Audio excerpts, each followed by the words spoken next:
নৈতিকভাবে অন্যায় করা হয় যোগ্য মানুষদের সাথে। আজকেও আমরা এই গুরুত্বপূর্ণ বিষয়গুলোর মাঝে তাদের একটি অন্যতম গুরুত্বপূর্ণ বিষয়, যেটি নন ক্যাডার পদে নিয়োগ বিশেষ সংশোধন বিধিমালা 2025, যেটা মাননীয় প্রধান উপদেষ্টার স্বাক্ষরের এবং অনুমোদনের জন্য এবং গেজেট প্রকাশের জন্য অপেক্ষমান। আমরা সে বিষয়ে আমাদের এনসিপির পক্ষ থেকে অনুরোধ করেছি যেন সেটা খুব দ্রুত করা হয়। তিনি কথা দিয়েছেন যে এটা তার টেবিলে আসার সাথে সাথে আমরা প্রত্যাশা করছি আগামী সপ্তাহের মধ্যেই এটি অনুমোদন পেয়ে যাবে।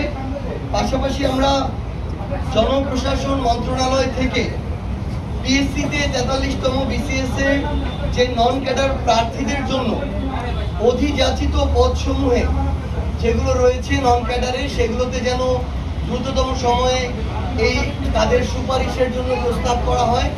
আমরা সেটা বলেছি কারণ এটা বিশাল বড় একটা, আমরা মনে করি যে নৈতিকভাবে অন্যায় করা হয় যোগ্য মানুষদের সাথে।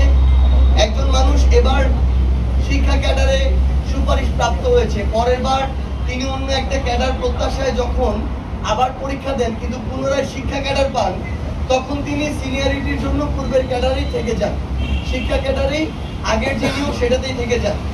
দুইটা সমস্যা হয়, এক, ওই মানুষটি নতুন করে যে পদটি পেয়েছিলেন ওই পদটি খালি থাকে এবং তারপরেই যে যোগ্য মানুষটি ছিল তিনি ওই পদটা থেকে বঞ্চিত হন। এইরকম প্রত্যেকটা ক্যাডারেটি দেখা যায়। আমরা মনে করি অতি দ্রুততম সময়ের মধ্যে এবং আগামী সপ্তাহে এই সমস্যার সমাধান করা প্রয়োজন। আমরা সেই বিষয় নিয়ে কথা বলেছি এবং মাননীয় প্রধান উপদেষ্টা আমাদেরকে আশ্বস্ত করেছেন তার কাছে এই ফাইল আসা মাত্রই, যেহেতু এটি যৌক্তিক বিবেচনা হয়েছে ইতিমধ্যেই, তিনি এই বিষয়টিতে অনুমোদন তার জায়গা থেকে প্রদান করবেন।